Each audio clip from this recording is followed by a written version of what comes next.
सनत कुमार जी कहते हैं, मुने, तदनंतर जो अत्यंत दीनता को प्राप्त हो गए थे, उन ब्रह्मा और विष्णु का वचन सुनकर शिवजी मुस्कुराए और मेघ गर्जना के समान गंभीर वाणी में बोले। शिवजी ने कहा, हे हरे, हे ब्राह्मण, तुम लोग शंखचूड़ द्वारा उत्पन्न हुए भय को सर्वथा त्याग दो।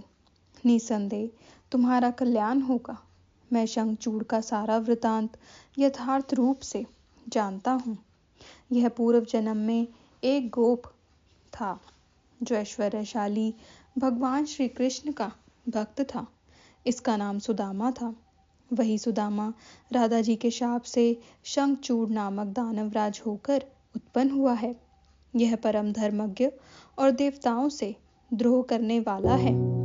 यह दुर्बुद्धिवश अपने उत्कृष्ट बल के भरोसे संपूर्ण देवगणों को कलेश दे रहा है। अब तुम लोग प्रेम पूर्वक मेरी बात सुनो और देवों को आनंदित करने के लिए शीघ्र ही कैलाशवासी रुद्र के समीप जाओ। वह रुद्र रूप मेरा ही उत्तम पूर्ण रूप है। मैं ही देव कार्य की सिद्धि के हेतु पृथक स्वरूप धारण करके वहां प्रकट हुआ हूँ। मेरा वह रूप ऐश्वर्यशाली तथा परिपूर्णतम है।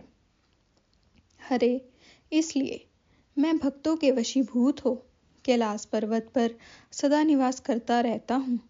तदनंतर कैलाश पहुंचकर देवताओं ने भगवान महेश की स्तुति की और अंत में कहा, महेशान, आप तो कृपा के आकर हैं।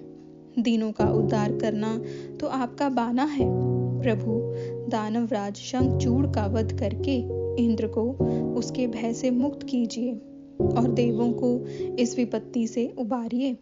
तब भक्तवत्सल शंभु देवताओं की इस प्रार्थना को सुनकर हंसे और मेघ गर्जन की सी गंभीर वाणी में बोले। शंकर ने कहा, हे हरे, हे ब्राह्मण, हे देवगण, तुम लोग अपने अपने स्थान को लौट जाओ। मैं निश्चय ही सैनिकों सहित शंखचूड़ का वध कर डालूंगा। इसमें तनिक भी संशय नहीं है। सनत कुमार जी कहते हैं, व्यास जी महेश्वर के उस अमृत स्तारवी वचन को सुनकर संपूर्ण देवताओं को परम आनंद प्राप्त हुआ। उस समय उन्होंने समझ लिया कि अब दानव शंखचूड़ मरा हुआ है।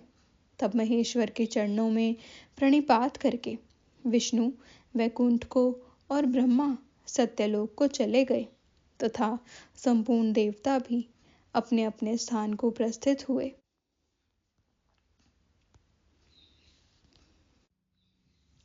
इधर उन महारुद्र ने, जो परमेश्वर दुष्टों के लिए काल रूप और सत्पुरुषों की गति है, देवताओं की इच्छा से अपने मन में शंखचूड़ के वध का निश्चय किया। तब उन्होंने प्रसन्नतापूर्वक अपने प्रेमी गंधर्वराज चित्ररथ को दूत बनाकर शीघ्र ही शंखचूड़ के पास भेजा। चित्ररथ ने वहां जाकर शंखचूड़ को खूब समझाकर कहा, परंतु उसने बिना युद्ध किए देवताओं को राज्य लौटाना स्वीकार नहीं किया और कहा, मैंने ऐसा दृढ़ निश्चय कर लिया है कि महेश्वर के साथ युद्ध किए बिना न तो मैं राज्य वापस दूंगा और न अधिकारियों को लौटाऊंगा। तू कल्याण करता रुद्र के पास लौट जा और मेरी कही हुई बात यथार्थ रूप से उनसे कह दे। वे जैसा उचित समझेंगे वैसा करेंगे। तू व्यर्थ बकवाद मत कर। सनत कुमार जी कहते हैं, मुनि श्रेष्ठ, यूं कहे जाने पर वह शिवदूत पुष्पदंत अपने स्वामी महेश्वर के पास लौट गया और उसने सारी बातें ठीक ठीक कह दी। तब उस दूत के वचन को सुनकर देवताओं के स्वामी भगवान शंकर को क्रोध आ गया। उन्होंने अपने वीरभद्र आदि गणों से कहा। रुद्र बोले, हे वीरभद्र, हे नंदिन, क्षेत्रपाल, आठों भैरव, मैं आज शीघ्र ही शंखचूड़ का वध करने के निमित्त चलता हूँ। अतः मेरी आज्ञा से मेरे सभी बलशाली गण आयुधों से लैस होकर तैयार हो जाएं और अभी अभी कुमारों के साथ रण यात्रा करें। भद्रकाली भी अपनी सेना के साथ युद्ध के लिए प्रस्थान करें। सनत कुमार जी कहते हैं, मुने, ऐसी आज्ञा देकर शिवजी अपनी सेना के साथ चल पड़े। फिर तो सभी वीरगण हर्षमग्न होकर उनके पीछे पीछे चलने लगे। इसी समय संपूर्ण सेनाओं के अध्यक्ष स्कंद और गणेश भी हर्ष से भरे हुए कवच धारण करके सशस्त्र शिवजी के निकट आ पहुंचे। फिर वीरभद्र, नंदी, महाकाल, सुभद्रक, विशालाक्ष, बाण, पिंगलाक्ष, विकंपन, विरूप, विकृति, मणिभद्र, बाष्कल, कपिल, दीर्घदष्ट्र, विकार, ताम्रलोचन, कालंकर, बलिभद्र, कालजिह्वः, कुटीचर, बलोन्मत्त, रणशल्लाघ्य, दुर्जय तथा दुर्गम आदि गणनायक जो प्रधान सेनापति थे, शिवजी के साथ चले। उनके गणों की संख्या करोड़ थी।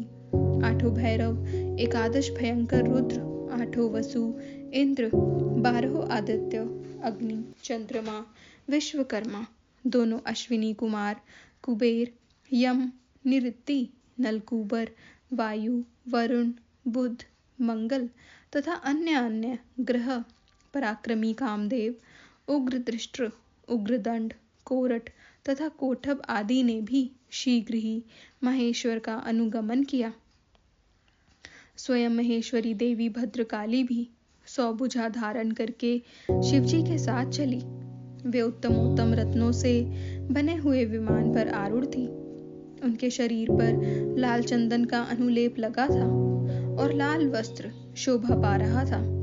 वे हर्षमग्न होकर हंसती, नाचती और उत्तम स्वर से गान करती हुई अपने भक्तों को अभय तथा शत्रुओं को भय प्रदान कर रही थी। उनकी 1 योजन लंबी भीषणाकार जिह्वा लपलपा रही थी।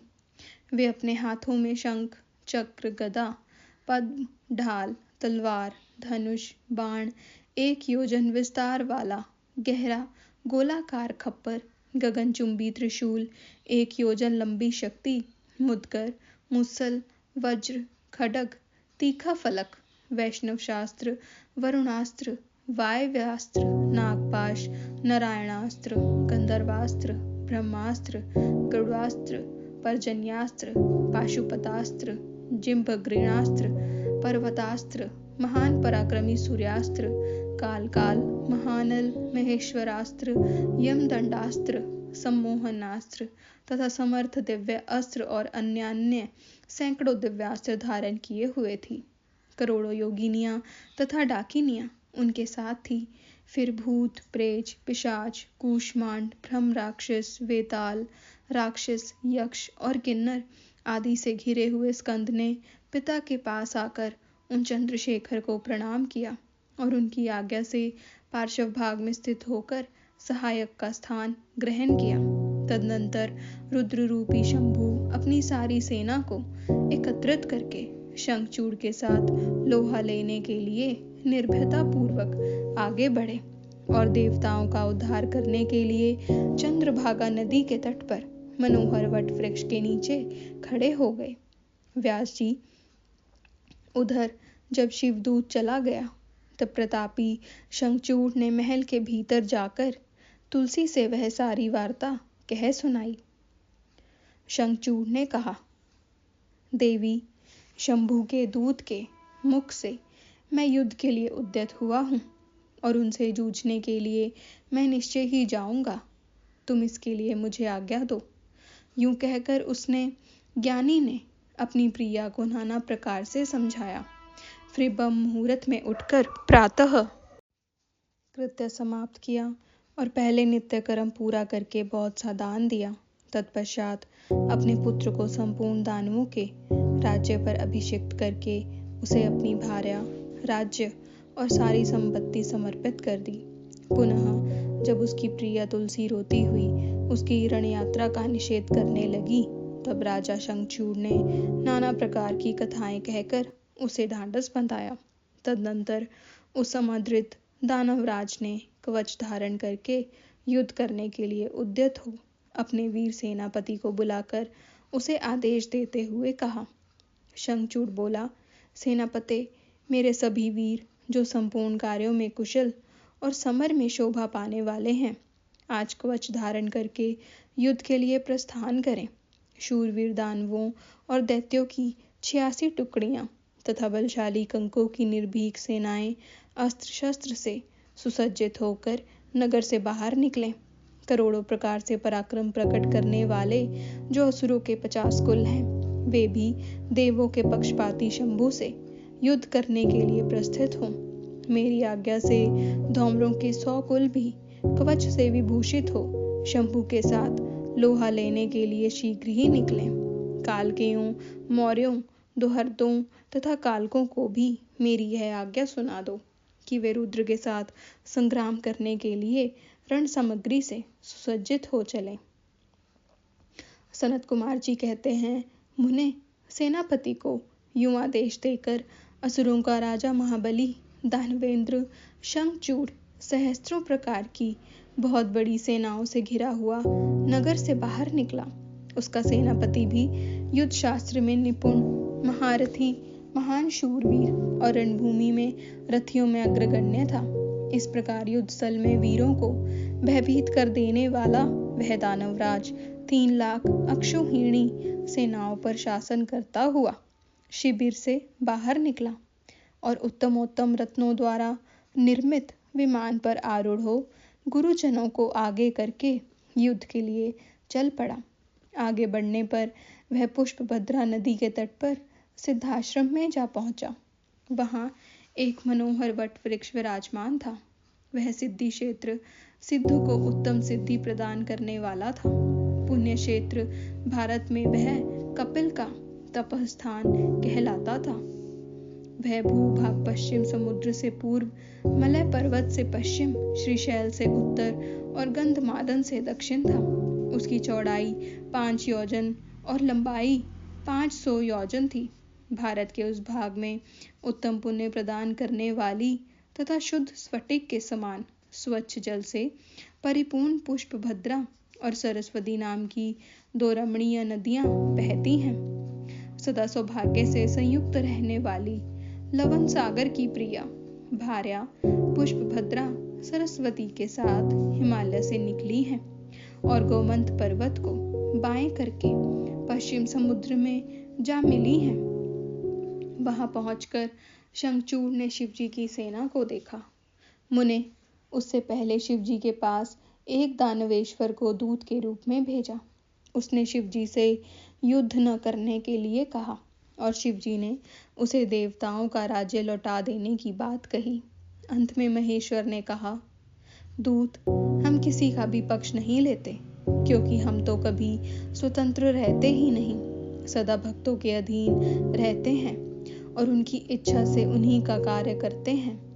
देखो, पूर्व काल में ब्रह्मा की प्रार्थना से पहल प्रलय समुद्र में श्रीहरि और दैत्य श्रेष्ठ मधुकैटभ का युद्ध हुआ था। पुनः भक्तों के हितकारी उन्हीं श्री विष्णु ने देवताओं के प्रार्थना करने पर प्रहलाद के कारण हिरण्यकश्यप का वध किया था। तुमने यह भी सुना होगा कि पहले जो मैंने त्रिपुरों के साथ युद्ध करके उन्हें भस्म कर डाला था, वह भी देवों की प्रार्थना पर ही हुआ था। पूर्व काल में सर्वेश्वरी जगत जननी का जो शंभु आदि के साथ युद्ध हुआ था और जिसमें उन्होंने उन दैत्यों का वध कर डाला था, वह भी देवताओं के प्रार्थना करने पर ही घटित हुआ था। वे सभी देवगण आज भी ब्रह्मा के शरणापन्न हुए थे। तब वे उन देवताओं और श्रीहरि के साथ मेरी शरण में आए थे। दूत, इस प्रकार ब्रह्मा, विष्णु और देवगणों की प्रार्थना के वशीभूत हो देवों का अधीश्वर होने के कारण मैं भी युद्ध के लिए आया हूँ। तुम भी तो महात्मा श्री कृष्ण के श्रेष्ठ पार्षद हो। अब तक जो दैत्य मारे गए हैं, उनमें से कोई भी तुम्हारी समानता नहीं कर सकता। इसलिए राजन, देव कार्य की सिद्धि के लिए तुम्हारे साथ युद्ध करने में मुझे कौन सी बड़ी लज्जा होगी, अर्थात कुछ नहीं, क्योंकि मैं ईश्वर हूँ और देवताओं ने मुझे विनय पूर्वक भेजा है। अतः तुम जाओ और शंखचूड़ से मेरी बात कह दो। वह जैसा उचित समझेगा वैसा करेगा। मुझे तो देवताओं का कार्य करना है। यूं कहकर कल्याणकर्ता महेश्वर चुप हो गए।